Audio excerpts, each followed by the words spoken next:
इस ट्यूटोरियल में हम अपने वेब पेज को डेटाबेस के साथ लिंक करेंगे और उसके लिए हमें अपनी वेब बेस्ड एप्लीकेशन का डेटाबेस से कनेक्शन रिक्वायर्ड है। तो ASP.NET के अंदर ये एक बहुत बड़ी क्वालिटी है कि ये हमारे बहुत सारे मुश्किल कामों को बहुत आसान बना देती है। फॉर एग्जांपल मैं अब ये चाहता हूँ कि ये जो एज वाली ड्रॉप डाउन लिस्ट है, ये इसमें जो वैल्यू आ रही है ये डेटाबेस से पॉपुलेट होकर आए। इसके लिए मैंने सिंपली इस पर क्लिक किया, उसके बाद चूज डाटा सोर्स पे क्लिक किया, सिलेक्ट अ डाटा सोर्स। यहाँ पे मैंने न्यू डाटा सोर्स कर लिया। न्यू डाटा सोर्स के बाद मैंने where will the application get data from, मैंने यहाँ पे डाटाबेस सिलेक्ट की और इस डाटा सोर्स का बाय डिफॉल्ट नेम आ रहा है SQL डाटा सोर्स 1, लेकिन जो मैं कन्वेंशन यूज़ करता हूँ उसमें मैं इसका अपना कोई मीनिंगफुल नाम यूज़ कर लेता हूँ, SQL DS for example as. इसको मैंने ओके कर दिया। उसके बाद which data connection should your application use to connect to the database, तो इसके लिए हमने बनाना है कनेक्शन। अभी तक हमारे पास इस कनेक्शन स्ट्रिंग में कुछ भी नहीं है, तो हम क्लिक करेंगे न्यू कनेक्शन के ऊपर। न्यू कनेक्शन में हमने क्लिक किया, सर्वर नेम। अब यहाँ पर मैंने ड्रॉप डाउन पे क्लिक किया ताकि जो भी अगर अवेलेबल सर्वर नेम्स हैं वो हमें यहाँ पर शो हो जाएं। तो थोड़ा सा हमें यहाँ पर वेट करना पड़ेगा। तो ये डेटाबेस सर्वर का नाम आ गया जो कि मेरे सिस्टम में इस वक्त चल रहा है। यहाँ से मैंने ये सर्वर नेम सेलेक्ट कर लिया। उसके बाद सेलेक्ट और एंटर अ डेटाबेस नेम, चूंकि अब ये सर्वर मैंने सेलेक्ट कर लिया और डेटाबेस जो कि अभी मैंने रिसेंटली बनाई है इसी सर्वर में पड़ी हुई है, तो ये इस ड्रॉप डाउन में अवेलेबल हो गई कॉन्टैक्ट अस के नाम से। उसके बाद इसको मैंने टेस्ट कनेक्शन किया तो टेस्ट कनेक्शन सक्सीडेड, ओके। इसका मतलब ये हुआ कि हम अब अपने डेटाबेस सर्वर के साथ या डेटाबेस मैनेजमेंट सिस्टम के साथ कनेक्ट हो चुके हैं थ्रू आवर वेब एप्लीकेशन। और उसके बाद अगर मैं नेक्स्ट प्रेस करूं, और ये जो चीज़ आपको नज़र आ रही है इसको कनेक्शन स्ट्रिंग कहते हैं। नेक्स्ट प्रेस किया। Do you want to save the connection in the application configuration file, इसको सेव कर दिया। यस, बाय डिफ़ॉल्ट चेक्ड है और चेक्ड ही हम जाने देंगे ताकि आगे जब भी हमें डेटाबेस से कनेक्शन की ज़रूरत पड़े तो हम ये वाली इस नाम की कनेक्शन स्ट्रिंग को उठा सकें। नेक्स्ट कर दिया। और उसके बाद how would you like to retrieve data from your database, ये बेसिकली हमसे ये पूछ रहा है कि हमने किस टेबल से किस तरह वैल्यू लेकर आनी है। तो फॉर एग्जांपल मैं एक custom statement SQL statement use करके मैं वैल्यू लाना चाहता हूँ। उसके लिए मैंने स्पेसिफाई या कस्टम SQL स्टेटमेंट यूज़ करके नेक्स्ट पे क्लिक किया।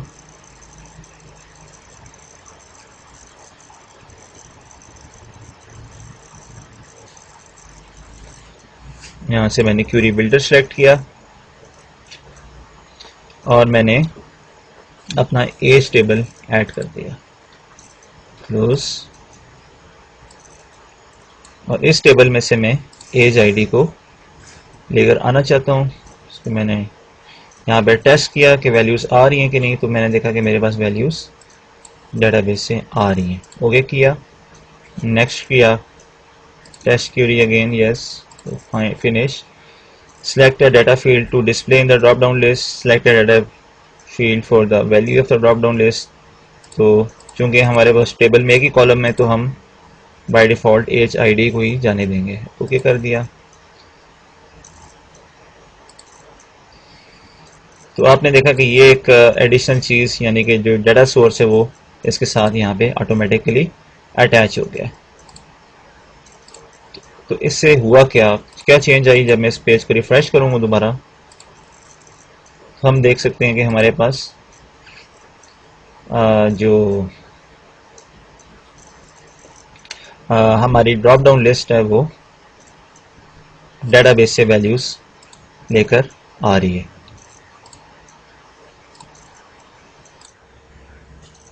अब इसके बाद मैं ये चाहता हूं कि जब मैं सबमिट का बटन प्रेस करूं तो मेरी ये वैल्यूज जाके डेटाबेस में सेव हो जाएं।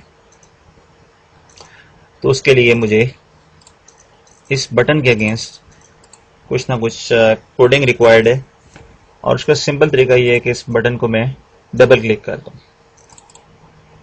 अब जब मैंने डबल क्लिक किया इस बटन पर तो आपने देखा कि मैं इस फाइल से इस फाइल में आ गया। पहले मैं इस फाइल में काम कर रहा था, जब मैंने डबल क्लिक किया तो इस बटन के अगेंस्ट जो कोड है वो मैं इस फाइल में लिखूंगा। तो ये वो फाइल है जिसमें कि मैं C# का कोड लिखूंगा, और जो भी मैं इस फॉर्म की फील्ड्स को डेटाबेस में सेव करने के लिए जो भी मैं कोडिंग लिखूंगा वो इस इवेंट के अंदर आएगी। तो यहां पर मुझे डेटाबेस पर ऑपरेशन परफॉर्म करने के लिए कुछ ना कुछ चीज़ें रिक्वायर्ड हैं, कुछ बेसिक कंपोनेंट्स रिक्वायर्ड हैं, और वो कंपोनेंट्स मैं यूज़ करते हुए डेटाबेस से कम्युनिकेशन करूँगा। तो उसके लिए सबसे पहले हम ये देखना चाहेंगे कि जो वैल्यूज़ हम फॉर्म पे एंटर कर रहे हैं वो हम अपने इस फाइल में, इस पेज पे रिसीव कर रहे हैं कि नहीं। तो जो वैल्यूज़ हैं उनको हम अगर यहाँ पे डिस्प्ले करवाना चाहें तो उसके लिए हम यूज़ कर सकते हैं response.write, और इस response.write के अंदर हमने अपने उस वेरिएबल का नाम रखना है। तो फॉर एग्जाम्पल txt ईमेल, ये वेरिएबल था जो कि फॉर्म फील्ड थी जो कि हमने इस पेज पे यहाँ पर डिफाइन की हुई है, txt ईमेल। उसके बाद हमारे पास नेम है, एज, जेंडर, तो response.write txt नेम,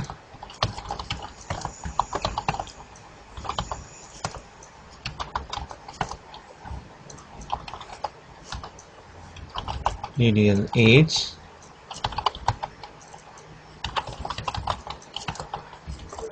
और response right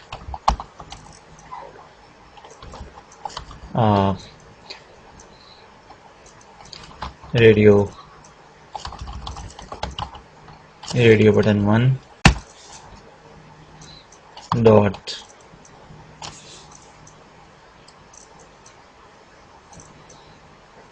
टेक्स्ट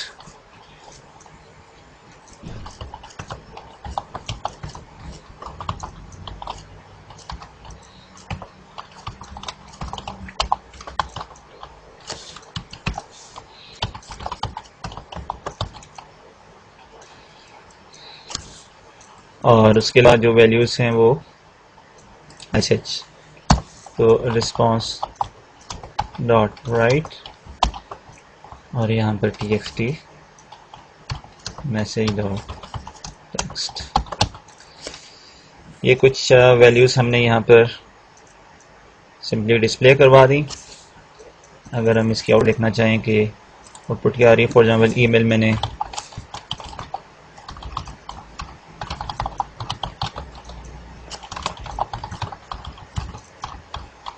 नाम मैंने निखान रख दिया, एज मैंने 13, मेल,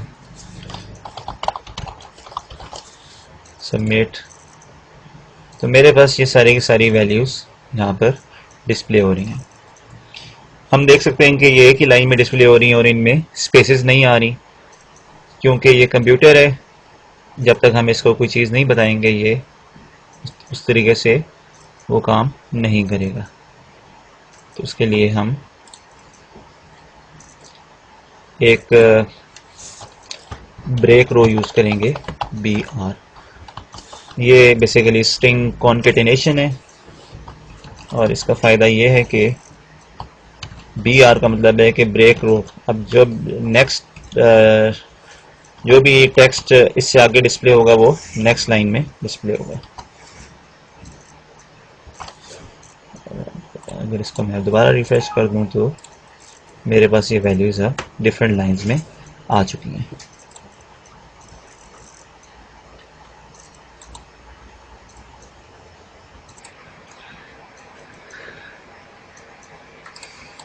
लेकिन अगर हम देखें तो हमारे पास यहाँ पे अगर हम इसको रिफ्रेश करके देखें तो हमारे पास जो जेंडर है वो उसमें मेल और फीमेल आ रहा है, मतलब कि ये जो नाम है इस रेडियो बटन का वो आ रहा है। जबकि हम ये चेक करना चाहते हैं कि हमें ये पता लगे कि इसमें से कौन सा करंटली सिलेक्टेड है, ना कि हमें ये इन दोनों का नाम प्रिंट करके दिखाए। तो उसके लिए जो प्रॉपर्टी हम यूज़ करेंगे वो होगी चेक्ड प्रॉपर्टी, चेक्ड, और इस केस में भी हम चेक्ड प्रॉपर्टी यूज़ करेंगे।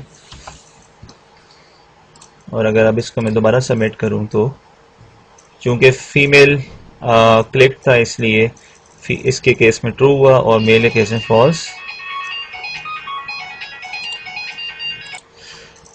तो इसी तरह अगर मैं मेल के ऊपर क्लिक करके सबमिट दबाऊं तो अब आप देखें कि मेल के केस में ये ट्रू हो गया और ये फीमेल के केस में फॉल्स हो गया। तो इसका मतलब है कि हम अपनी CS फाइल के अंदर फॉर्म की वैल्यूज गेट कर रहे हैं। तो इसका नेक्स्ट स्टेप क्या है? नेक्स्ट स्टेप ये है कि हमने इन वैल्यूज को डेटाबेस में सेव करवाना है। तो ये काम हम करेंगे नेक्स्ट वीडियो में, जिसमें कि हम एक डेटाबेस की क्लास बनाएंगे और उस क्लास की मदद से हम अपनी इन फॉर्म की वैल्यूज को डेटाबेस में सेव करवाएंगे। डेटाबेस की क्लास बनाने का मकसद ये है कि ताकि हम रीयूजेबिलिटी कर सकें, ताकि हमें हर जगह डेटाबेस के हर पेज में नए सिरे से डेटाबेस के वेरिएबल्स ना डिक्लेयर करने पड़े, बल्कि उस क्लास को यूज़ करते हुए हम उसी क्लास को हर पेज पे दोबारा यूज़ कर लें।